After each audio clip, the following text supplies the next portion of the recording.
یعنی اپنے غلط پروپیگنڈے سے اسلام کے خلاف ایسی باتیں کرے کہ لوگ اسلام سے متنفر ہو جائیں. اگر اس پروپیگنڈے سے ہی اسلام کو ختم ہونا ہوتا تو اب تک ہو چکا ہوتا، کیونکہ ہر دور میں یہ کوششیں جاری رہی کہ ایسی ایسی تنقید کرو، ایسی ایسی غلط باتیں اسلام سے منسوب کرو کہ لوگ مسلمان نہ ہو اور جو ہیں وہ بھی اس سے پھر جائیں. لیکن اللہ کو یہ بات منظور نہیں، وہ اس پروپیگنڈے کو کامیاب نہیں ہونے دے گا. وہ اپنے نور کو پورا کر کے رہے گا، خواہ یہ بات کافروں کو کتنی ہی بری لگے. وہی تو ہے جس نے اپنے رسول کو ہدایت اور سچے دین کے ساتھ بھیجا تاکہ اس دین کو سب ادیان پر غالب کر دے، خواہ یہ بات مشرکوں کو کتنی ہی ناگوار گزرے. دین کو غالب کرنے کا مطلب کیا ہے؟ کہ کثرت سے لوگ مسلمان ہو جائیں. پھر فرمایا ایھا الذین آمنوا، اے لوگوں جو ایمان لائے ہو. اہل کتاب کے اکثر عالم اور درویش لوگوں کے مال ناجائز طریقوں سے کھاتے ہیں، یعنی رشوت لے کر ان کی پسند کے فتوے وغیرہ دیتے ہیں اور اللہ کے راستے سے روکتے ہیں. جو لوگ سونا اور چاندی جمع کر کے رکھتے ہیں اور اسے اللہ کی راہ میں خرچ نہیں کرتے، آپ انہیں دردناک عذاب کی خوشخبری دے دیجیے. اگرچہ آیت ایک خاص کانٹیکس میں ہے لیکن یہ پھر سب کے لیے عام ہے. تو کنز وہ مال ہوتا ہے جس کی زکوٰۃ ادا نہ کی جائے. تو یہاں ایسے سب لوگوں کو وارن کیا جا رہا ہے کہ اگر وہ مال جمع رکھتے ہیں اور اس میں سے اللہ کا حق نہیں دیتے، غریبوں کا حق نہیں دیتے، تو پھر وہ مال قیامت کے دن ان کے لیے مصیبت بن جائے گا، جس دن اس سونے اور چاندی کو جہنم کی آگ میں تپایا جائے گا، پھر اس سے ان کی پیشانیوں، پہلوؤں اور پشتوں کو داغا جائے گا. یہ زکوٰۃ نہ دینے والے کا انجام بتایا جا رہا ہے. حشر کے میدان میں یہ حشر ہوگا اس کا، اور کہا جائے گا یہ ہے وہ خزانہ جو تم نے اپنے لیے جمع کر رکھا تھا، یعنی دنیا میں اس کی زکوٰۃ نہیں نکالی، لہٰذا اب اپنی جمع شدہ دولت کا مزہ چکھو. کیا فائدہ اس مال کا جو انسان کے لیے مصیبت کا باعث بنے. اور اگر انسان اس مال کو خرچ کرتا ہے تو اللہ تعالیٰ اس کے بدلے میں اور لے آتا ہے، اس میں برکت پیدا کرتا ہے. زکوٰۃ کا لفظی معنی میں نشو نما بھی ہے، نمو بھی ہے، یعنی زکوٰۃ دینے سے مال کم نہیں ہوتا بلکہ پاک ہوتا ہے اور بڑھتا ہے. جیسے پودوں میں آپ نے دیکھا ہوگا کہ اچھے خاصے مفید پودے کے ساتھ جب بیج اگ آتی ہیں تو آپ ان کو نکال دیتے ہیں تو کیا ہوتا ہے؟ جو اصل پودا ہوتا ہے، اصل زر ہوتا ہے، وہ خوب مضبوط ہو جاتا ہے اور خوب پھل لاتا ہے. تو جس مال میں برکت ہوتی ہے اس کی خیر بہت زیادہ ہوتی، اور جو لوگوں سے روک کر رکھا جائے وہ انسان کے لیے وبال جان بن جاتا ہے. تو اس لیے بہت ضروری ہے کہ انسان اپنے مال کی زکوٰۃ باقاعدہ نکالتا رہے، ورنہ دوسروں کے لیے چھوڑ گئے تو اپنے بھی کام نہ آیا اور قیامت کے دن وبال بھی بنے گا. اتنی سخت سزا کیوں دی گئی؟ اصل میں انسان سب سے زیادہ مال سے محبت کرتا ہے. تو اللہ کا قاعدہ یہ ہے کہ وہ انسان کو اس کی محبوب ترین چیز سے ہی توڑتا ہے. آپ تجربہ کر کے دیکھ لیں، جس انسان سے، جس چیز سے آپ جتنی زیادہ محبت کریں گے وہ آپ کے لیے اتنا بڑا فتنہ بنے گا، وہ آپ کا دل توڑنے والا بنے گا. مال سے زیادہ محبت کریں گے تو وہ مال آپ کے لیے مصیبت کا باعث بنے گا. تو محبوب چیز کے ذریعے ہی عذاب دیا جائے گا، کیونکہ ایک آگے وہ سونا اور چاندی گرم کر کے لگایا جائے گا. تو یاد رکھیے، جو شخص کسی چیز سے محبت کرے اور اسے اللہ کی اطاعت سے آگے کر لے، یعنی مثلا بچہ اتنا پیارا ہے کہ اس کو بہلاتے، کھلاتے، پلاتے، اس کو سیر کراتے، نمازیں چھوڑ دے انسان، تو وہی بچہ سخت نافرمان ہوگا پھر اور مصیبت کا باعث بنے گا، کیونکہ اس کو بت کی طرح پالا، اللہ کا حکم پیچھے کیا اور اسی کو ہی دیکھتے رہے. اور اسی طرح باقی چیزیں بھی. ان عدت الشہور عند اللہ 12 شہرا فی کتاب اللہ، جس دن اللہ نے آسمانوں اور زمین کو پیدا کیا اس دن سے اللہ کے نوشتے کے مطابق اللہ کے ہاں مہینوں کی تعداد 12 ہے. یہ جو سال کے 12 مہینے ہیں یہ کسی انسان نے ڈیوائس نہیں کیا، بلکہ ڈے 1 سے ہی 12 ہیں، جب سے ہی روایت چلی آ رہی ہے، جن میں 4 مہینے حرمت والے ہیں. یہی مستقل ضابطہ ہے. لہٰذا ان مہینوں میں قتال ناحق سے اپنے اوپر ظلم نہ کرو اور مشرکوں سے سب مل کر لڑو جیسے وہ تم سے مل کر لڑتے ہیں، اور جان لو کہ اللہ متقین کے ساتھ ہے. مہینوں کو پیچھے ہٹا دینا ایک مزید کافرانہ حرکت ہے. اہل عرب کیا کرتے تھے؟ لڑائی کے بڑے دلدادہ تھے. حرام مہینوں میں جنگ کرنا منع تھا، اور جب وہ حرام مہینوں میں لڑنا چاہتے تو حرام کو حلال کر لیتے اور حلال کو حرام کر لیتے. تو مہینوں کو آگے پیچھے کر دینا ایک مزید کافرانہ حرکت ہے جس سے کافر گمراہی میں پڑے رہتے ہیں. وہ ایک سال تو کسی مہینے کو حلال کر لیتے ہیں اور دوسرے سال اسی مہینے کو حرام کر دیتے ہیں تاکہ اللہ کے حرام کردہ مہینوں کی گنتی پوری کر لیں. یعنی 4 مہینے جو مقرر شدہ ہیں ان کی بجائے سال کے کوئی بھی 4 مہینے حرام بنا لیے اپنی مرضی سے. تو دین میں اس طرح کی تبدیلی کی اجازت نہیں ہوتی کہ انسان اس میں اپنی مرضی سے پسند اور خواہشات کو داخل کر کے اس کو دین کا نام دے دے. جیسے بنی اسرائیل نے ہفتے کے دن مچھلیاں پکڑ کر ہیلا سازی کی تھی، یہاں مشرکین عرب بھی یہی کر رہے تھے. اس طرح وہ اس مہینے کو حلال کر لیتے جسے اللہ نے حرام کیا تھا. ان کے لیے ان کے برے اعمال خوشنما بنا دیے گئے ہیں اور اللہ کافروں کو سیدھی راہ نہیں دکھاتا.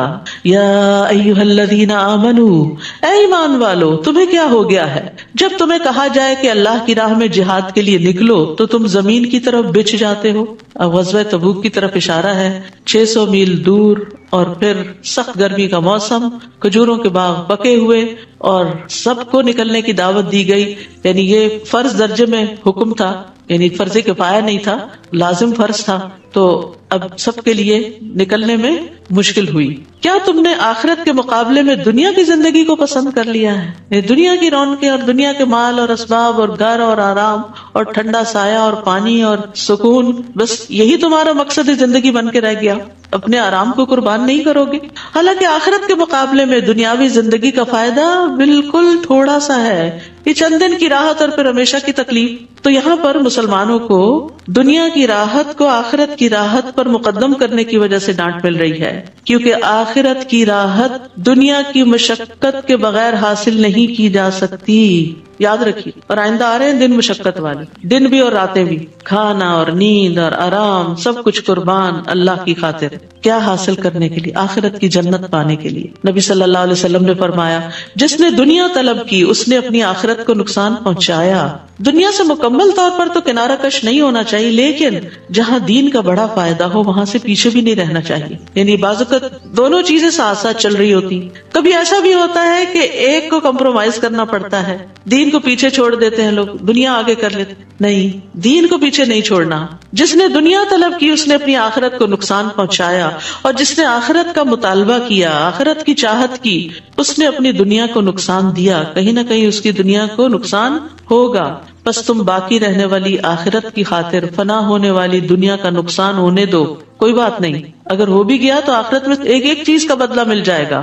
اگر تم نہ نکلو گے تو اللہ تمہیں دردناک سزا دے گا اور تمہارے علاوہ دوسرے لوگ لے آئے گا اور تم ان کا کچھ بگاڑ نہ سکو گے. اور اللہ ہر چیز پر قادر ہے. نہیں، اگر تم دین کی خدمت نہیں کرو گے تو اللہ تعالیٰ یہ کام کسی اور سے لے لے گا. یہ چیز دل کو کتنی تکلیف دیتی ہے. نہیں، اللہ تعالیٰ ہمیں آپ کے لیے، اللہ تعالیٰ ہم سے کام لیں، ہماری جگہ کسی اور کو بدل کر نہ لائیں. اگر تم اس نبی کی مدد نہ کرو گے تو اس سے پہلے اللہ نے اس کی مدد کی جب کافروں نے اسے مکہ سے نکال دیا تھا. یعنی مدینہ میں اب مشکل ترین حالات تھے. جنگ تبوک جو تھی بہت بڑا امتحان تھی. تو یہاں وارننگ دی جا رہی ہے، اگر تم اس جنگ میں نہیں نکلو گے، نبی کا ساتھ نہیں دو گے، رومیوں کے مقابلے میں نہیں جاؤ گے، تو اللہ نے تو اپنے نبی کی مدد اس وقت بھی کی تھی جب کفار نے اسے مکہ سے نکال دی. ہجرت کا موقع یاد کریں، جبکہ وہ دونوں غار میں تھے. دوسرا کون تھا؟ حضرت ابو بکر. اور وہ دو میں سے دوسرا تھا اور اپنے ساتھی سے کہہ رہا تھا غم نہ کرو، اللہ ہمارے ساتھ ہے. سبحان اللہ، دشمن سر پہ پہنچا ہوا ہے اور اتنا توکل اللہ پہ، فکر نہیں کرو، غم نہیں کرو. حضرت ابو بکر کا ایمان بھی بہت بڑا تھا، لیکن پھر بھی نبی صلی اللہ علیہ وسلم ان کو تسلی دے رہے ہیں کیونکہ انسان تھے نا ابو بکر. اور پھر آپ دیکھیے کہ وتواصوا بالحق وتواصوا بالصبر ہر لیول پہ کرنے کی ضرورت ہوتی. ہم بعض اوقات اپنے بزرگوں کو، بڑوں کو، علماء کو، دین کی طرف بلانے والوں کو کسی مشکل وقت میں چھوڑ دیتے. ان کو تو سب کچھ پتا ہے، یہ تو خود ہی سمجھ جائیں گے. نہیں، وہ بھی بھولنے والے ہوتے ہیں. بعض اوقات سکھانے والے، پڑھانے والے جن کو پڑھاتے وہ زیادہ یاد رکھتے ہیں اور مشکل وقت میں ان کو سبق زیادہ یاد آتا ہے کہ ہمارے دین کا حکم کیا ہے. تو اس لیے ہمارے دین نے ایک بڑا خوبصورت اصول دے دیا ہمیں کامیاب ہونے کے لیے اور نقصان سے بچنے کے لیے. وتواصوا بالحق وتواصوا بالصبر. جب کوئی پھسلنے لگے، جب کوئی گھبرانے لگے تو اس کو تھام لو، اس کو تسلی دو. لا تحزن، ڈونٹ بی سیڈ، غم نہیں کرو. ان اللہ معنا، اللہ ہمارے ساتھ ہے. پھر اللہ تعالیٰ نے اس پر اپنی طرف سے سکون قلب نازل کیا، دل کو ٹھہرا دیا اور ایسے لشکروں سے اس کی مدد کی جو تمہیں نظر نہیں آتے تھے. اب دوسری بار یہ بات ہو رہی ہے اللہ تعالیٰ کس طرح مدد کرتا ہے. اگر آپ اللہ کے لیے خالص ہو جائے تو اللہ تعالیٰ خود آپ کی حفاظت کرتا ہے. اور کافروں کے بول کو سرنگوں کر دیا. وہ جو آپ کو پکڑنے پہ سارے ایکا کر چکے تھے اور مارنے پہ تلے ہوئے تھے، وہ سب ذلیل و خوار ہوئے. اور بول تو اللہ ہی کا بالا ہے اور اللہ ہر چیز پر غالب اور حکمت والا ہے. تو اس آیت سے حضرت ابو بکر رضی اللہ عنہ کی فضیلت بھی ثابت ہوتی ہے. حضرت ابو بکر جو تھے ان کے دین پر بڑے احسانات تھے. عبداللہ بن عباس کہتے ہیں کہ رسول اللہ صلی اللہ علیہ وسلم اپنے مرض وفات میں باہر تشریف لائے. سر پہ پٹی بندھی ہوئی تھی. آپ ممبر پہ بیٹھے، اللہ کی حمد و ثنا کی اور فرمایا کوئی شخص بھی ایسا نہیں جس نے ابو بکر بن قحافہ سے زیادہ مجھ پر اپنی جان و مال کے ذریعے احسان کیا ہو، اور اگر میں کسی کو لوگوں میں سے خلیل بناتا تو ابو بکر کو بناتا، لیکن اسلام کی دوستی سب سے افضل ہے۔ میری طرف سے ابو بکر کی کھڑکی چھوڑ کر اس مسجد کی تمام کھڑکیاں بند کر دی جائیں، اور یہ ان کے احسان کی وجہ سے ان کو اعزاز دیا گیا تھا کہ ان کی کھڑکی کھلی رکھی گئی۔ وہ نبی صلی اللہ علیہ وسلم پر بہت خرچ کرنے والے تھے۔ رسول اللہ صلی اللہ علیہ وسلم نے فرمایا، ابو بکر کے مال نے مجھے جتنا نفع پہنچایا اتنا کسی کے مال نے نفع نہیں پہنچایا۔ یہ سن کر ابو بکر رو پڑے اور عرض کیا، اللہ نے مجھے صرف آپ کے ذریعے فائدہ پہنچایا، اللہ نے مجھے صرف آپ کے ذریعے فائدہ پہنچایا، اللہ نے مجھے صرف آپ کے ذریعے فائدہ پہنچایا کہ آپ اسلام لے کر آئے، آپ دین لے کر آئے، ورنہ ہم جہالت میں ڈوبے ہوئے تھے۔ ابو بکر رضی اللہ عنہ رسول اللہ صلی اللہ علیہ وسلم کے ساتھ مکہ میں لازم ہو گئے تھے، ہر جگہ آپ کے ساتھ رہتے تھے۔ جب آپ تبلیغ کے لیے نکلتے ساتھ جاتے، آپ کو لوگوں کے قبائل کے بارے میں بہت معلوم تھا تو آپ کو گائیڈ کرتے کہ کس قبیلے سے کس طرح بات کی جائے۔ غار ثور میں بھی آپ کے ساتھ ہی تھے، ہجرت میں بھی آپ کے ساتھ ہی تھے۔ ہجرت کا حکم آنے سے 4 مہینے پہلے ہی اونٹنیاں پالنی شروع کر دی تھی، اس امید پہ کہ شاید مجھے بھی آپ کا ساتھ نصیب ہو جائے۔ پھر مدینہ میں بھی آپ کے ساتھ ہر جنگ میں حاضر رہے، بدر، احد، خندق، فتح مکہ، حنین، تبوک، کہیں بھی آپ کا ساتھ نہیں چھوڑا۔ یہ آپ کے ساتھ وزیر کی طرح تھے، اور پھر مرنے کے بعد بھی اللہ نے ان کو آپ کا ساتھ دیا۔ آج ہم سب گواہ ہیں کہ حجرہ مبارک میں آپ کی قبر نبی صلی اللہ علیہ وسلم کے ساتھ ہے۔ اس سے بڑا کسی کا مقام کیا ہو سکتا ہے کہ اس کو مرنے کے بعد اتنی اچھی عاقبت نصیب ہو اور اتنا اچھا ساتھ نصیب ہو، کیونکہ دنیا میں انہوں نے سخت ترین حالات میں آپ کا ساتھ دیا تھا۔ تو جو شخص دنیا میں قربانی کرتا ہے، دین کا مددگار بنتا ہے، انصار اللہ بنتا ہے، تو اللہ تعالیٰ دنیا میں بھی اور آخرت میں بھی اس کی مدد کرتا ہے۔ اور پھر یہاں لا تحزن، غم نہ کرو۔ غم جو ہے یہ انسان کی صلاحیتوں کو کھا جانے والا ہوتا ہے، اس لیے حد الوسع کوشش کرنی چاہیے کہ غم اور ڈپریشن سے انسان باہر نکلے۔ اس کے لیے دوا بھی کھائے، دعا بھی کرے، کوششیں بھی کرے، ہر طرح کی محنت کرے۔ اور دعاؤں میں خصوصی یہ دعا، اللہم انی اعوذ بک من الہم والحزن والعجز والکسل والبخل والجبن وضلع الدین وغلبۃ الرجال، اتنی جامع دعا ہے یہ۔ اے اللہ میں تیری پناہ مانگتا ہوں دکھ سے، غم سے، عاجزی سے، سستی سے، بخل سے، بزدلی سے، قرضداری کے بوجھ سے، اور ظالم کے اپنے اوپر غلبے سے۔ اور غم کے وقت اللہ ہی کو پکارنا چاہیے۔ نبی صلی اللہ علیہ وسلم پر پریشانی آتی تو آپ لا الہ الا اللہ العظیم الحلیم، لا الہ الا اللہ رب العرش العظیم، لا الہ الا اللہ رب السماوات ورب الارض ورب العرش الکریم پڑھا کرتے تھے۔ یہ دعائیں یہاں ایاک نستعین کتاب جو ہے اس کے اندر موجود ہے، اور الگ کارڈز کی شکل میں بھی موجود ہیں۔ ہر وقت انسان اپنے بیگ میں یہ کہیں رکھے، جب کبھی دل پہ بوجھ آنے لگے، پریشانی آنے لگے، فوراً اللہ کو پکارے۔ رسول اللہ صلی اللہ علیہ وسلم کے الفاظ میں انفروا خفافا وثقالا وجاہدوا باموالکم وانفسکم فی سبیل اللہ ذالکم خیر لکم ان کنتم تعلمون۔ ہلکے بھی نکلو اور بوجھل بھی نکلو، آسانی یا مشکل ہے نکلو۔ سفر دور کا تھا لیکن مومنوں کو ابھارا گیا، اور اپنے اموال اور جانوں سے اللہ کی راہ میں جہاد کرو، یہی بات تمہارے حق میں بہتر ہے اگر تم جانتے ہو۔ تو اس آیت سے پتہ چلتا ہے کہ مال کے ساتھ جہاد کرنا نفس کے ساتھ جہاد کرنے سے زیادہ مقدم ہے، یعنی دین کی سپورٹ میں اپنا مال نکالتے رہنا۔ یہ نہیں کہ کسی ایک دن نکال دیا کا کافی ہو گیا، ہر روز کچھ نہ کچھ نکالا کریں، جب جب موقع ہو نکالتے چلے جایا کریں تاکہ اللہ کے دین کو قوت حاصل ہو۔ تو یہاں اللہ سبحانہ وتعالیٰ نے دونوں کا ذکر کر دیا۔ بعض اوقات ہم صرف مال دے کے خود پیچھے ہٹ جاتے ہیں کہ ہم نے سپورٹ کر دیا نا کسی بھی کاز کو، کسی بھی مشن کو، اور ہمارے پاس ٹائم نہیں، ہم دنیا کمانے میں لگے ہوئے، ہمارا مال لو تم لوگ وقت لگاؤ، اور وہ صرف چند لوگ گنتی کے رہ جاتے ہیں، پھر وہی ہر کام میں حاضر ہوتے ہیں جن سے سب کچھ کرنا بھی مشکل ہوتا ہے۔ جتنے زیادہ ہاتھ ہوں گے اتنا ہی کام جلدی نپٹے گا نا، اتنا ہی پھیلے گا، اتنا ہی بڑھے گا۔ تو صرف اپنا مال والنٹیئر نہیں کیا کریں، اپنا وقت بھی کیا کریں، کچھ نہ کچھ وقت خیر کے کسی کام میں ضرور لگایا کریں، اس سے آپ کے دل کی پریشانیاں ختم ہوگی۔ اور فی سبیل اللہ لگایا کریں، کیونکہ ہم بعضوں کا دین کے معاملے میں بھی کیا چاہتے ہیں، کچھ دنیا ملے گی تو ہم دین کے راستے میں آئیں گے۔ ٹھیک ہے، اگر آپ سارا کچھ چھوڑ کر صرف یہی کر رہے ہیں تو آپ کو کچھ حق بنتا ہے، مسلمانوں کو بھی غنیمت ویسے ملتا تھا، لیکن اگر اللہ نے آپ کو دوسرے وسائل سے بہت کچھ دیا ہوا ہو تو مال اور جان دونوں اس راستے میں لگائے اونچے درجے پانے کے لیے۔ لو کان عرضا قریبا وسفرا قاصدا، اگر دنیاوی فائدہ قریب نظر آتا اور سفر بھی واجبی سا ہوتا، یعنی 600-700 میل دور نہ جانا ہوتا، تو یہ منافق آپ کے ساتھ ہو لیتے، یہ بھی چل پڑتے کہ کچھ حاصل ہوگا، غنیمت ملے گی، کچھ لوٹ کر آئیں گے، مگر یہ مسافت انہیں کٹھن معلوم ہوئی تو لگے اللہ کی قسمیں کھانے، اگر ہم تمہارے ساتھ نکل سکتے تو ضرور نکلتے، بہانے کرنے لگے، قسمیں کھا کے اپنے عذر بتانے لگے۔ یہ لوگ اپنے آپ ہی کو ہلاک کر رہے ہیں، ایسی قسموں سے اللہ نہیں مطمئن ہوتا، اور اللہ خوب جانتا ہے کہ یہ لوگ یقیناً جھوٹے ہیں۔ اے نبی، اللہ آپ کو معاف کر دے، آپ نے انہیں کیوں پیچھے رہنے کی اجازت دی؟ حتیٰ کہ آپ پہ یہ واضح ہو جاتا کہ ان میں سے سچے کون ہیں اور جھوٹے کون، کیونکہ مومن تو چاہتے نہ چاہتے تیار ہو گئے، لیکن جو منافق تھے انہوں نے کوئی نہ کوئی بہانہ کر کے چھٹی لے لی۔ وہ آ کر اپنا کوئی عذر بیان کرتے تو نبی صلی اللہ علیہ وسلم دوسری طرف بازو کا منہ بھی کر لیتے اور کہتے ٹھیک ہے نہیں جاؤ، تمہاری مجبوری ہے، انسسٹ نہیں کرتے تھے۔ تو اللہ تعالیٰ فرما رہے کہ نہیں، ان کو چھٹی نہیں دی جانی چاہیے تھی، پھر پتہ چل جاتا کہ یہ کتنے مخلص لوگ ہیں۔ اور یہاں پر آپ دیکھیے کہ آپ کو تھوڑی سی تنبیہ کی جا رہی، لیکن پہلے عفا اللہ عنہ کا کتنا پیارا انداز ہے۔ اللہ سبحانہ وتعالیٰ نبی صلی اللہ علیہ وسلم کو کس طرح مخاطب کر کے ایک حکم دے رہے ہیں۔ جب کسی کو کچھ ذرا سی نصیحت کرنی ہو جو آپ کو اندازہ ہو کہ وہ اس کو اچھی نہیں لگے گی، تو پہلے اس کی خوبیوں کا ذکر کریں، پہلے اس کو دعا دیں، پہلے اس سے ہمدردی ظاہر کریں۔ اچھا، ہم میں سے بعض لوگ بڑی غلطی کرتے ہیں، میں ایک بات کہوں گی آپ مائنڈ نہ کرنا، لا حول ولا قوت، پہلے ہی ایک تیر برسا دیتے ہیں، بندہ خوف زدہ ہو جاتا ہے، اللہ رحم کرے، پتہ نہیں کون سا پہاڑ ٹوٹنے لگا ہے، اور ساری توجہ اس پہ چلی جاتی ہے، اور وہ جو نصیحت کرنی ہوتی ہے ادھر دھیان کم ہی جاتا ہے، اور آپ کی بات افیکٹو ہی نہیں رہتی۔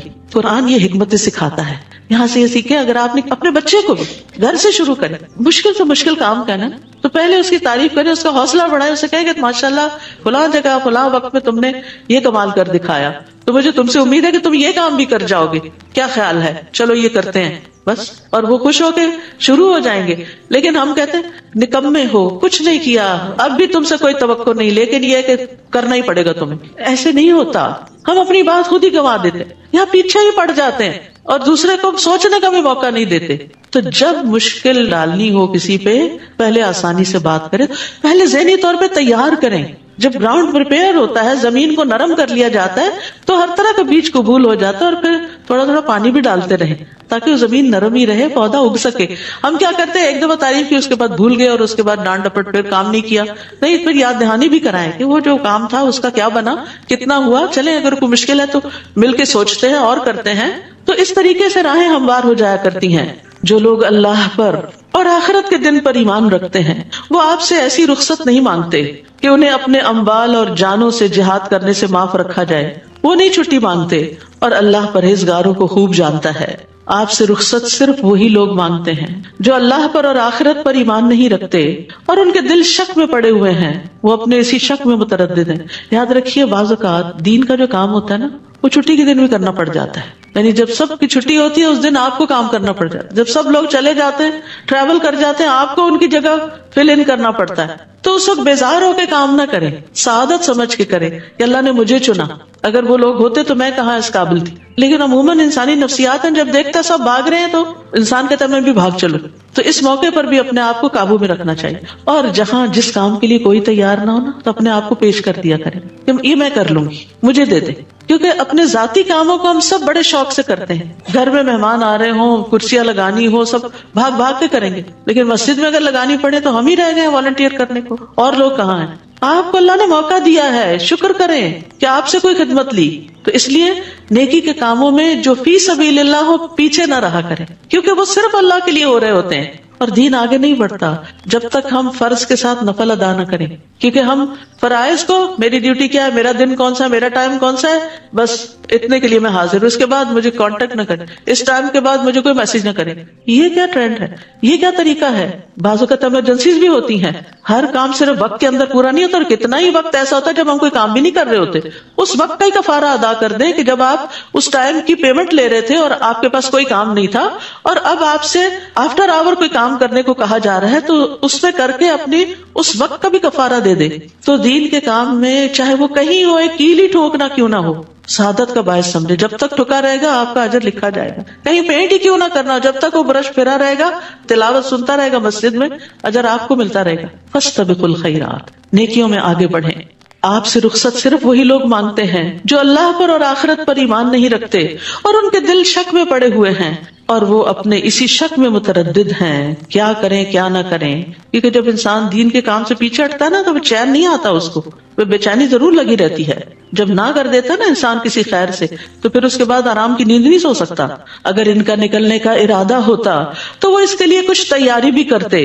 نظر آتا کہ ہاں واقعی انٹرسٹڈ ہیں آپ کا ساتھ دینے کو، لیکن اللہ کو ان کی روانگی پسند ہی نہ تھی، لہٰذا اس نے انہیں سست بنا دیا. استغفر اللہ. اور کہہ دیا گیا تم بیٹھ رہنے والوں کے ساتھ ہی بیٹھے رہو. یعنی پھر اللہ تعالیٰ توفیق چھین لیتا ہے. نیکی کے کسی کام میں پیچھے رہ جانا خوشی کی بات نہیں، بڑے افسوس کی بات ہے کہ اللہ نے چنا ہی نہیں. اگر وہ نکلتے بھی، آپ صلی اللہ علیہ وسلم کو سمجھایا جا رہا ہے کہ اگر یہ منافق آپ کے ساتھ نکلتے بھی تو تمہارے اندر خرابی میں اضافہ کرتے، فتنہ فساد ہی کریٹ کرتے رہتے، اور تمہارے درمیان فتنہ پردازی کے لیے ادھر ادھر دوڑتے پھرتے، لوگوں کو تمہارے خلاف بہکاتے، ساتھ آنے والوں کے حوصلے پست کرتے. پھر تم میں بھی کچھ لوگ ایسے ہیں جو ان کی باتیں بڑے دھیان سے سنتے ہیں. یعنی ہر جماعت کے اندر ایسے لوگ ہوتے ہیں جو منفی پروپیگنڈا کرنے والوں کی باتوں میں آ جاتے ہیں. ہوتے بولے والے لوگ ہیں، ان کی نیت ہی خراب ہوتی، لیکن مثبت بات کم اثر کرتی ہے اور منفی بات کسی کے خلاف بڑی جلدی قبول کرتے ہیں، کیونکہ شیطان اس کو خوبصورت بنا دیتا ہے. اور اللہ ایسے ظالموں کو خوب جانتا ہے. یہ لوگ اس سے پہلے بھی فتنہ انگیزی کر چکے ہیں اور آپ کے امور کو درہم برہم کرنے کے لیے الٹ پھیر کرتے رہے ہیں، حتیٰ کہ اللہ کا سچا وعدہ یعنی اسلام کے غلبے کا وعدہ آ گیا اور اللہ کا حکم غالب ہوا. جبکہ یہ ناک منہ چڑھا رہے تھے، ان کو نہیں پسند تھی اسلام کی ترقی، لیکن اللہ نے وہ ترقی عطا کر دی. اور ان میں سے کوئی ایسا ہے جو کہتا ہے مجھے رخصت دے دیجیے اور فتنے میں نہ ڈالی. جد بن قیس منافق کے بارے میں آتا ہے کہ اس نے آ کے نبی صلی اللہ علیہ وسلم سے ایک عجیب بہانہ کیا، کہا میں نے سنا رومیوں کی عورتیں بڑی خوبصورت ہیں، مجھے ڈر ہے کہ میں اپنے پہ صبر نہیں کر سکوں گا، فتنے میں پڑ جاؤں گا، تو مجھے آپ معاف کیجیے، میں نہیں ساتھ جا سکتا. سن رکھو فتنے میں تو یہ لوگ پہلے ہی پڑے ہوئے ہیں، یعنی نفاق کی وجہ سے، اور جہنم ایسے کافروں کو گھیرے ہوئے ہے. اگر آپ کو کوئی بھلائی ملے تو انہیں بری لگتی ہے، دل سے تو دشمن ہے، حاسد ہے. اور اگر کوئی مصیبت آ پڑے تو کہتے ہیں ہم نے تو اپنا معاملہ پہلے ہی درست کر لیا تھا، شکر ہے ہم وہاں موجود نہیں تھے. پھر وہ خوش خوش واپس جاتے ہیں. آپ ان سے کہیے قل لن یصیبنا الا ما كتب الله لنا هو مولانا وعلى الله فليتوكل المؤمنون. ہمیں اگر کوئی مصیبت آئے گی تو وہی آئے گی جو اللہ نے ہمارے مقدر کر رکھی، وہی ہمارا سرپرست ہے، اور مومنوں کو اللہ ہی پر بھروسہ کرنا چاہیے. نیز ان سے کہیے کہ تم ہمارے حق میں جس چیز کا انتظار کر سکتے ہو وہ یہی ہے کہ ہمیں دو بھلائیوں میں سے کوئی ایک بھلائی مل جائے، اور ہم تمہارے حق میں جس چیز کے منتظر ہیں وہ یہ ہے کہ اللہ تمہیں اپنے ہاتھ سے خود سزا دیتا ہے یا ہمارے ہاتھوں دلواتا ہے، لہٰذا تم بھی انتظار کرو اور ہم بھی تمہارے ساتھ انتظار کرتے ہیں. قل انفقوا طوعا او کرها لن يتقبل منكم انکم کنتم قوما فاسقین. نیز ان سے کہیے تم خواہ خوشی سے خرچ کرو یا بادل ناخواستہ. منافقین کی طرف اشارہ ہے، تم سے یہ صدقہ قبول نہیں کیا جائے گا کیونکہ تم فاسق لوگ ہو. یعنی منافقین بعض اوقات شرم و شرمی جسے کہتے ہیں نا، کچھ نہ کچھ لے آتے تھے کہ چلے ہم خود تو نہیں جا سکتے، ہماری طرف سے رکھ لیجئے. ایسی بددلی کے ساتھ دینے سے صدقہ قبول نہیں ہوتا. صدقہ وہ قبول ہوتا ہے جو دل کی خوشی کے ساتھ دیا جائے، اللہ کی رضا کے لیے دیا جائے. ان سے ان کے نفقات قبول نہ ہونے کی وجہ صرف یہ ہے کہ انہوں نے اللہ اور اس کے رسول کا انکار کیا، اور اگر نماز کو آتے ہیں تو ڈھیلے ڈھالے، اور اگر کچھ خرچ کرتے ہیں تو بادل ناخواستہ ہی خرچ کرتے ہیں. تو سستی کے مارے پڑی ہوئی نمازیں اور بددلی سے دیے ہوئے صدقات اللہ کو نہیں چاہیے. اپنی دنیا کے لیے تو خوشی سے بھاگتے اور اللہ کی طرف آنے میں کتراتے ہو، اللہ کو ایسے لوگ نہیں چاہیے. نبی صلی اللہ علیہ وسلم کا طریقہ کیا تھا؟ دنیا کے سارے کام چھوڑ کے فوراً نماز کے لیے اٹھتے تھے. اسود کہتے ہیں میں نے عائشہ رضی اللہ عنہا سے پوچھا نبی صلی اللہ علیہ وسلم اپنے گھر میں کیا کرتے تھے؟ انہوں نے کہا آپ اپنے گھر کے کام کاج کرتے تھے، گھر والوں کی خدمت کرتے تھے. سبحان اللہ. باہر کے سارے بڑے بڑے کام انجام دے کر گھر آ کر بھی چین سے نہیں بیٹھتے تھے، پھر گھر والوں کے کام کرتے. جب نماز کا وقت ہوتا تو فوراً کام کاج چھوڑ کر نماز کے لیے چلے جاتے تھے. کام وہی چھوڑا، نماز کے لیے چل دیے، کیونکہ آپ کہا کرتے تھے کہ نماز میری آنکھوں کی ٹھنڈک ہے. بلال نماز کی اقامت کہو، ہمیں اس سے راحت پہنچاؤ. مومن کے لیے نماز سکون اور تسلی کا باعث ہے، لیکن منافق کے لیے بڑی بھاری ہے. ان لوگوں کے مال اور اولاد آپ کو تعجب میں نہ ڈالیں. انسان جب دیکھتا ہے کہ جو لوگ دنیا کے لیے محنت کر رہے ہیں وہ کہاں سے کہاں پہنچ گئے اور ہم دین کی خدمت کرتے کرتے پیچھے رہ گئے ہیں، تو اس پر حیران نہ ہو. اللہ تو یہ چاہتا ہے کہ انہی چیزوں کے ذریعے انہیں دنیا کی زندگی میں سزا دے. یہی کامیاب اولاد جو ہے پھر ماں باپ کو پلٹ کے پوچھتی بھی نہیں، اور جب ان کی جان نکلے تو اس وقت یہ کافر ہی ہوں. تو کافروں کے لیے مال اور اولاد دنیا میں بھی فتنے اور آزمائش کا ذریعہ ہیں، لیکن اس کے برعکس مومن ان کے لیے مال اور اولاد صدقہ جاریہ بنتے ہیں. وہ اللہ کی قسم کھا کر کہتے ہیں ہم تمہیں میں سے ہیں، ہم تو تمہارے ہیں. محبت کے دعوے کرتے ہیں حالانکہ وہ ہرگز تم میں سے نہیں بلکہ یہ ڈرپوک لوگ ہیں، تم سے ڈرتے ہیں اس لیے تم سے ایسی باتیں کرتے ہیں۔ اگر یہ کوئی پناہ کی جگہ پالے یا غار یا سر چھپانے کی جگہ تو یہ تیزی سے دوڑتے ہوئے وہاں جا چکے ہیں، پناہ لے لیں۔ اور ان میں سے کوئی ایسا ہے جو صدقات کی تقسیم میں آپ پر الزام لگاتا ہے، اگر انہیں کچھ مل جائے تو خوش ہو جاتے ہیں اور اگر نہ ملے تو فوراً ناراض ہو جاتے ہیں۔ تو منافقین دراصل وہ لوگ ہیں جو دنیاوی اغراض کی وجہ سے خوش یا ناخوش ہوتے ہیں، ملے تو خوش، نہ ملے تو ناراض۔ نبی صلی اللہ علیہ وسلم نے فرمایا دینار اور درہم کا بندہ اور چادر کا بندہ ہلاک ہو جائے، اگر اسے دیا جائے تو راضی ہوتا ہے، نہ دیا جائے تو ناراض ہو جاتا ہے۔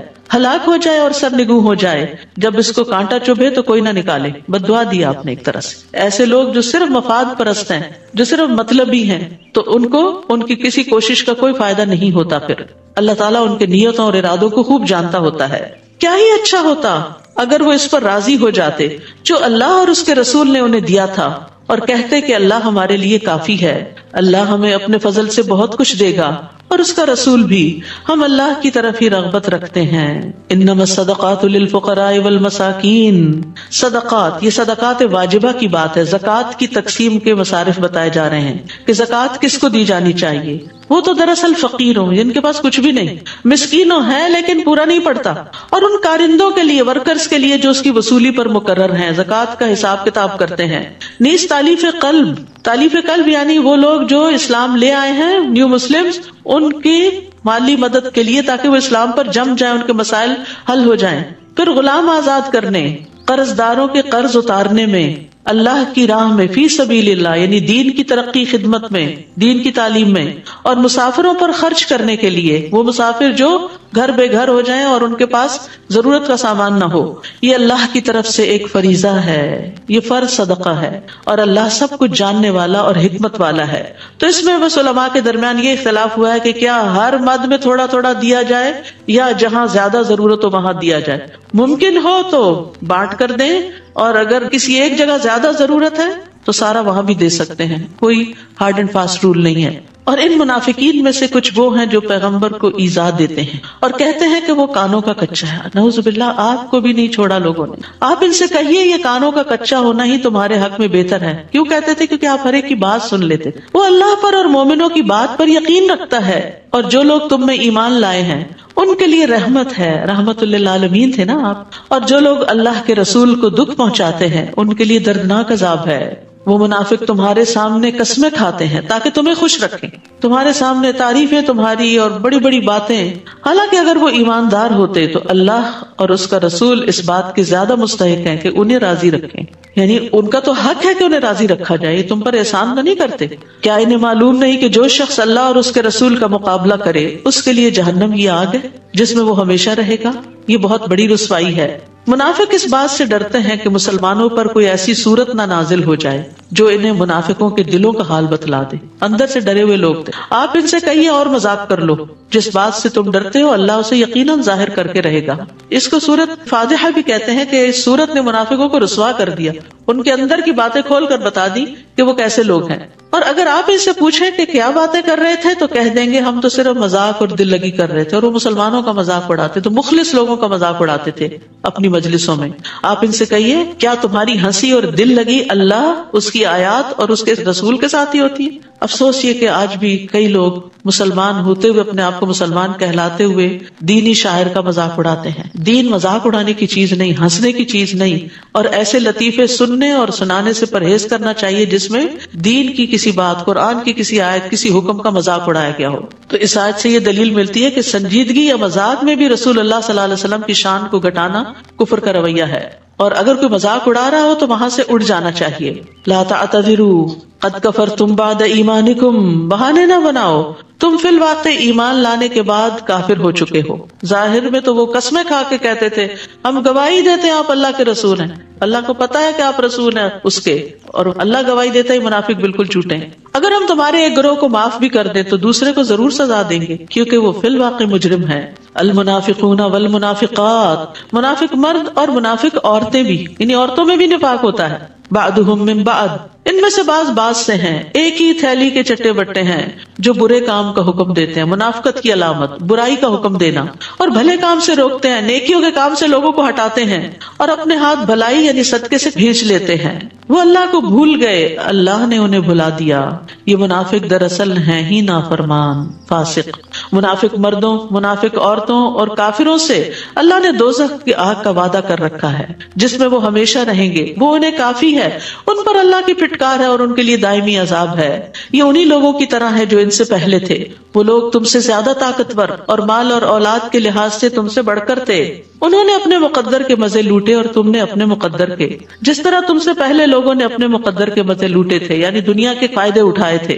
اصل میں منافقت کی بنیادی وجہ ہی دنیا سے شدید محبت تھی، جس کی وجہ سے وہ دین سے پیچھے رہ گئے، اور تم بھی انہی باتوں میں پڑ گئے جن میں وہ پڑے ہوئے تھے۔ ایسے لوگ ہیں جن کے اعمال دنیا اور آخرت میں برباد ہو جائیں گے، اور یہی لوگ خسارہ پانے والے ہیں۔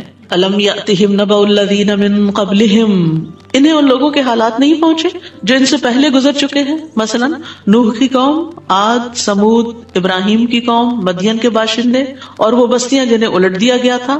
ان کے پاس ان کے رسول واضح دلائل لے کر آئے تھے۔ اللہ کے شایع نہ تھا کہ وہ ان پر ظلم کرتا، بلکہ وہ خود ہی اپنے آپ پر ظلم کر رہے تھے۔ یعنی پچھلی قوموں پر بھی جو عذاب آیا اس کی وجہ کیا تھی کہ انہوں نے اللہ کی نعمتوں کی ناشکری کی تھی اور اللہ کا حق نہیں دیا تھا، نعمتوں کے اوپر شکر نہیں کیا تھا۔ پھر فرمایا والمؤمنون والمؤمنات بعضهم اولیاء بعض یأمرون بالمعروف وینہون عن المنکر ویقیمون الصلاة ویؤتون الزکاة ویطیعون اللہ ورسولہ اولئک سیرحمہم اللہ ان اللہ عزیز حکیم۔ مسلمان مرد اور مسلمان عورتیں ایک دوسرے کے مددگار ہیں۔ وہ جو پیچھے پڑا تھا نا، تعاونوا علی البر والتقوی، یعنی نیکی کے کاموں میں ایک دوسرے کو سپورٹ کرتے ہیں، مال سے، جان سے، وقت سے، مشوروں سے، جو بھلے کام کا حکم دیتے ہیں۔ یعنی یہ تعاون کس لیے ہوتا ہے؟ نیکیاں پھیلانے کے لیے، اور برے کام سے روکتے ہیں۔ وہ نماز قائم کرتے ہیں، یہ نہیں کہ صرف امر بالمعروف دوسروں کو ہی حکم دیتے رہتے ہیں اور خود کو بھول جاتے ہیں، خود بھی نمازوں کی پابندی کرتے ہیں اور زکوٰۃ ادا کرتے ہیں اور اللہ اور اس کے رسول کا حکم مانتے ہیں۔ یہ ہوتے ہیں مومن، یہی لوگ ہیں جن پر اللہ رحم فرمائے گا۔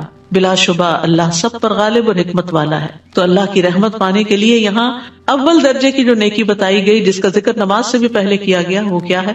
امر بالمعروف، نیک باتوں کا حکم دینا، نیکیوں کو عام کرنا، نیکیوں کو پھیلانا۔ وعد اللہ المؤمنین والمؤمنات جنات تجری من تحتها الانہار خالدین فیہا ومساکن طیبۃ فی جنات عدن ورضوان من اللہ اکبر ذالک هو الفوز العظیم۔ اللہ نے مومن مردوں اور مومن عورتوں سے ایسے باغوں کا وعدہ کر رکھا ہے جن میں نہریں جاری ہیں۔ کیا خوبصورت سین ہوگا، ان میں وہ ہمیشہ رہیں گے۔ سدا بہار باغات، ایور گرین باغات، کوئی خزاں نہیں آئے گی ان پہ۔ سدا بہار باغات میں پاکیزہ قیام گاہوں کا بھی وعدہ کر رکھا ہے، ان کے گھر باغوں میں ہوں گے۔ اور اللہ کی خوشنودی تو ان سب نعمتوں سے بڑھ کر ہوگی کہ اللہ ان سے خوش ہو۔ کبھی کبھی ایسا ہوتا ہے نا، انسان اچھے کام کرتا ہے پر دل کو تسلی نہیں ہوتی، اور انسان کہتے ہیں یا اللہ اور کیا کروں کہ تو راضی ہو جائے۔ تو انسان کے اندر سے ایک تڑپ اٹھتی ہے کہ کوئی کام ہو جس سے رب راضی ہو جائے، تو اللہ تعالیٰ ان کو اپنی رضا سے نواز دے گا۔ یہی بہت بڑی کامیابی ہے۔ اصل کامیاب یہ لوگ ہیں، حقیقت میں سکسیسفل پیپل یہ ہیں۔ اے نبی، کافروں اور منافقوں کا پوری قوت سے مقابلہ کیجیے اور ان کے ساتھ سختی سے پیش آئیے۔ ان کا ٹھکانہ دوزخ ہے جو بہت بری بازگشت ہے۔ سال ہا سال کی تعلیم کے بعد اب آخر میں سختی کا حکم کہ کسی طرح ٹھیک ہو جائیں۔ اب تک ان کے ساتھ درگزر کا معاملہ کیا جا رہا۔ آپ کو معلوم ہے کہ عبداللہ بن ابی نے آپ سے ساری زندگی دشمنی کی، لیکن جب وہ فوت ہو گیا تو اس کو قبر میں لٹا دیا گیا تھا۔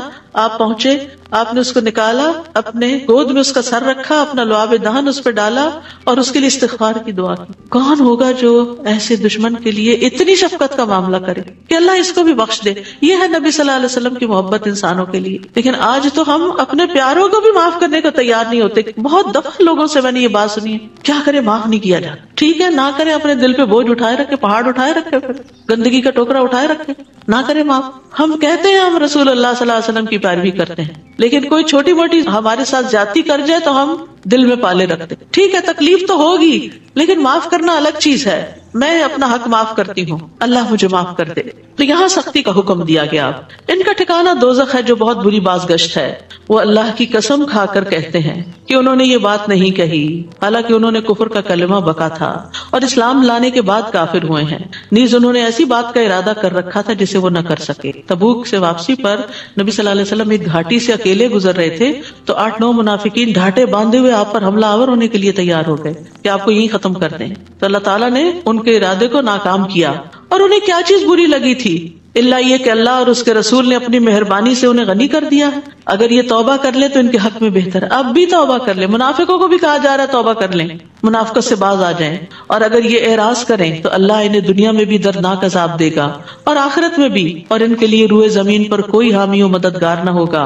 اور ان میں سے کچھ ایسے ہیں جنہوں نے اللہ سے عہد کیا تھا کہ اگر اللہ ہمیں اپنی مہربانی سے مال و دولت عطا کرے گا تو ہم ضرور صدقہ کریں گے اور نیک بندے بن جائیں گے. پھر جب اللہ نے اپنی مہربانی سے مال عطا کر دیا تو بخل کرنے لگے اور کمال بے اعتنائی سے اپنے عہد سے پھر گئے. استغفر اللہ. یہ آج بھی کئی لوگوں کا شعار ہوتا ہے. منتیں مانتے ہیں, دعائیں کرتے ہیں, یہ کام ہو جائے تو ہم اتنا اتنا صدقہ کریں گے, اتنا نیکی کا کام کریں گے. جب ہو جاتا ہے تو سب کچھ بھول جاتے ہیں. یاد رکھیے اللہ سے کیے ہوئے وعدے اور کمٹمنٹس بھلانی نہیں چاہیے. یہ منافقوں کی صفت ہوتی ہے.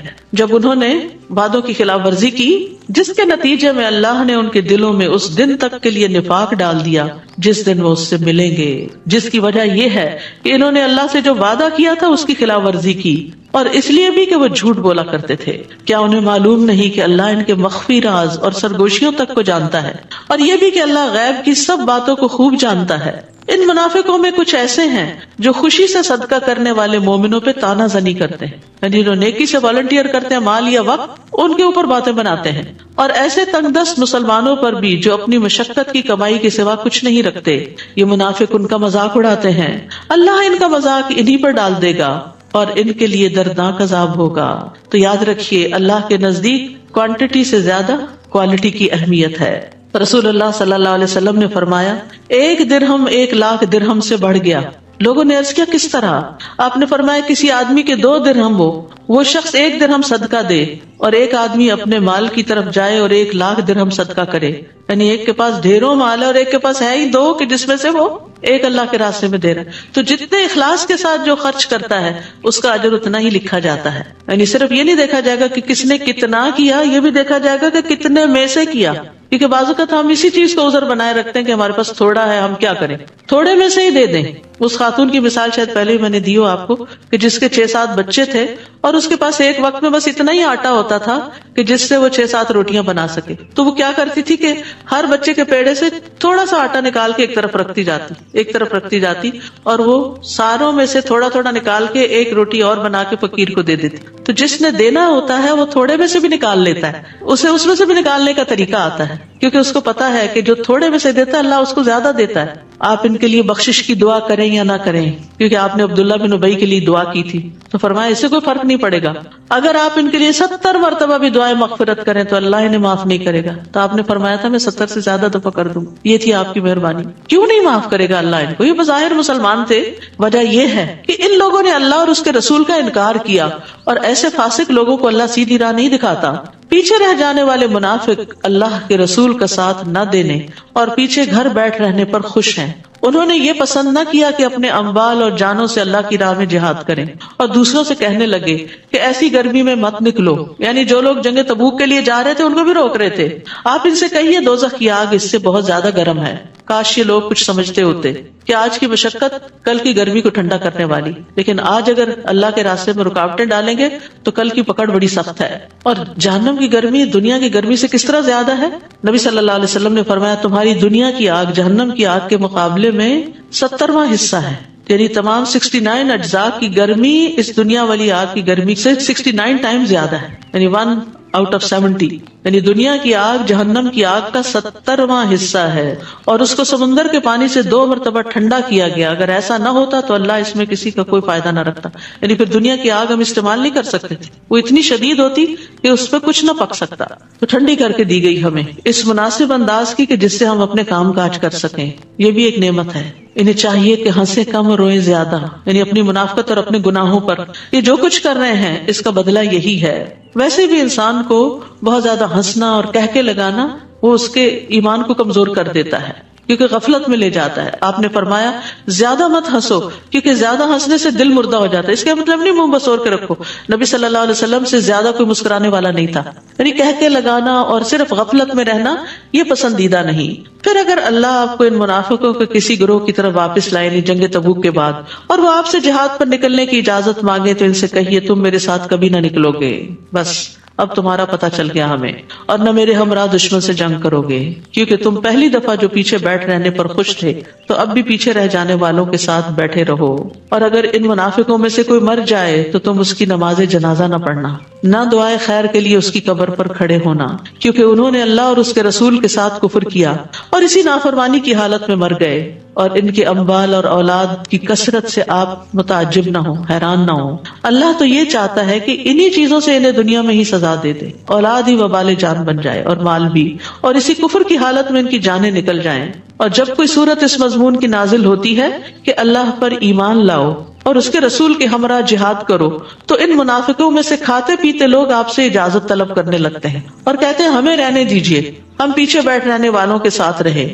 ان لوگوں نے پیچھے رہنے والوں میں شامل ہونا پسند کیا اور ان کے دلوں پہ مہر لگا دی گئی، لہٰذا وہ کچھ نہیں سمجھتے. ایک طرف جنگ اور امن میں منافقین کا رویہ بتایا گیا ہے کہ اگر جنگ میں جانے کا وقت ہوتا تو بہانے بناتے، پر چلے جاتے تو بزدلی دکھاتے.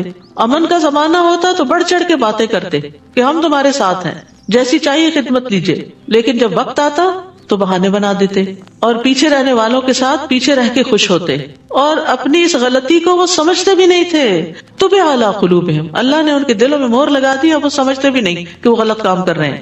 لیکن رسول نے اور ان لوگوں نے جو اس کے ساتھ ایمان لائے تھے اپنے مالوں اور جانوں سے جہاد کیا. ساری بھلائیاں انہی لوگوں کے لیے ہیں اور یہی فلاح پانے والے ہیں. ایک طرف منافقین کا رویہ بتایا گیا اور ایک طرف رسول اللہ صلی اللہ علیہ وسلم اور آپ کے ساتھیوں کا. اللہ نے ان کے لیے ایسے باغ تیار کر رکھے ہیں جن میں نہریں بہ رہی ہیں، وہ ان میں ہمیشہ رہیں گے. یہی بہت بڑی کامیابی ہے. اور دیہاتیوں میں سے کچھ بہانہ ساز آ گئے کہ انہیں بھی جہاد سے رخصت دی جائے. یعنی بظاہر مسلمان ہو چکے تھے لیکن کام کے لیے نہیں آنا چاہتے تھے، اللہ کے راستے میں نہیں نکلنا چاہتے تھے. اور وہ لوگ بھی بیٹھ رہے جنہوں نے اللہ اور اس کے رسول سے جھوٹا وعدہ کیا تھا کہ ہم آئندہ نکلیں گے. ان دیہاتیوں میں سے جنہوں نے کفر کا طریقہ اختیار کیا ان قریب انہیں دردناک سزا ملے گی. تو عبادت کے کام، نیکی کے کام سے بلا عذر کثرت سے اجازت مانگنا اور بہانے بنانا اور کام پہ حاضر نہ ہونا یہ نفاق کی علامت ہوتی ہے. یعنی خیر سے پیچھے نہیں رہنا چاہیے. ٹھیک ہے، اگر انسان بہت سابقون الاولون میں نہیں تو کچھ نہ کچھ اپنا حصہ اس میں ضرور ڈالے، اور جب زیادہ مشکل حالات ہو تو زیادہ حصہ ڈالے. عام حالات میں چلے کم صحیح، لیکن یہ مشکل وقت تھا جنگ تبوک کا، تو اس میں انہیں پیچھے نہیں رہنا چاہیے تھا. کمزور اور مریض اور وہ لوگ جن کے پاس شرکت جہاد کے لیے خرچ کرنے کو کچھ نہیں، اگر پیچھے رہ جائیں تو کوئی حرج نہیں، ان کو معذور قرار دیا گیا. یہ ہمارے دین کی خوبی ہے. نماز میں بھی رخصت رکھی گئی سفر میں آدھی یا جمع کرنے کی، روزے بھی سفر میں چھوڑنے کی اجازت دی گئی، زکوٰۃ بھی اگر ایک سرٹن اماؤنٹ تک نہیں پہنچتے نصاب تک تو رخصت ہے، حتیٰ کہ حج بھی سب پر فرض نہیں ہے. اسی طرح جہاد بھی سب پر فرض نہیں ہے، کیونکہ اگر کسی کے پاس جانے کے لیے وسائل ہی نہیں ہے، ہمت ہی نہیں، طاقت ہی نہیں، بڑھاپا ہے، بیماری ہے، کمزوری ہے، تو ایسے لوگوں کو رخصت ہے. بشرطے کہ ایک شرط، وہ اللہ اور اس کے رسول کے خیر خواہ ہوں، نیت اچھی ہو، دل کی تڑپ موجود ہو. ایسے محسنین پر کوئی الزام نہیں، اور اللہ درگزر کرنے والا اور رحم کرنے والا ہے. تو یہاں سے پتہ چلتا ہے کہ اخلاص نیت کا بڑا فائدہ ہے. آپ صلی اللہ علیہ وسلم نے فرمایا کچھ لوگ مدینہ میں ہمارے پیچھے رہ گئے ہیں، لیکن ہم کسی بھی گھاٹی یا وادی میں چلیں وہ ثواب میں ہمارے ساتھ ہیں، ان کو صرف عذر نے روک رکھا. تو یاد رکھیے دل کی تڑپ بڑے کام آتی ہے. نیکیوں کے لیے ارادے کرتے رہا کریں، نیت کر لیا کریں. نبی صلی اللہ علیہ وسلم نے فرمایا جو شخص حج کے ارادے سے نکلے اور راستے میں موت آ جائے تو اللہ اس کے لیے قیامت کے دن تک حج کرنے والے کا ثواب لکھ دے گا. اسی طرح عمرے کا، اسی طرح جہاد کا. اور نہ ہی ان لوگوں پر کچھ الزام ہے جو آپ کے پاس آئے کہ آپ انہیں سواری دے دیں. آپ نے کہا میرے پاس تمہارے لیے سواری کا کوئی بندوبست نہیں، تو وہ واپس چلے گئے اور اس غم سے ان کی آنکھیں اشکبار تھی، رو رہے تھے کہ ان کے پاس خرچ کرنے کو کچھ نہیں، وہ سواری کا انتظام نہیں کر سکتے، اس لیے وہ پیچھے رہ گئے. تو مخلص صحابہ پیچھے رہنے پہ روتے تھے اور منافقین جانے پہ روتے تھے. تو ہم اپنا بھی جائزہ لیں کہ کسی نیکی کے کام سے محروم ہونے پر ہمیں کبھی رونا آیا؟ الزام تو ان لوگوں پر ہے جو غنی ہونے کے باوجود آپ سے رخصت مانگتے ہیں. انہوں نے پیچھے رہ جانے والیوں کے ساتھ شامل ہونا پسند کیا اور اللہ نے ان کے دلوں پر مہر لگا دی، لہٰذا اب یہ کچھ نہیں جانتے۔ انما السبیل علی الذین یستأذنونک وهم اغنیاء رضوا بأن یکونوا مع الخوالف وطبع اللہ علی قلوبہم فہم لا یعلمون۔ اللہم اقسم لنا من خشیتک ما تحول به بیننا وبین معصیتک ومن طاعتک ما تبلغنا به جنتک ومن الیقین ما تهون به علینا مصائب الدنیا اللہم متعنا باسماعنا وأبصارنا وقواتنا ما أحييتنا واجعله الوارث منا واجعل ثأرنا على من ظلمنا وانصرنا على من عادانا ولا تجعل مصيبتنا في ديننا ولا تجعل الدنيا أكبر همنا ولا مبلغ علمنا ولا تسلط علينا من لا يرحمنا۔ اللہم اے اللہ، اقسم تقسیم کر، عطا کر، لنا ہمارے لیے، من خشیتک اپنی خشیت میں سے، ما جو تحول حائل ہو جائے، بھی ساتھ اس کے،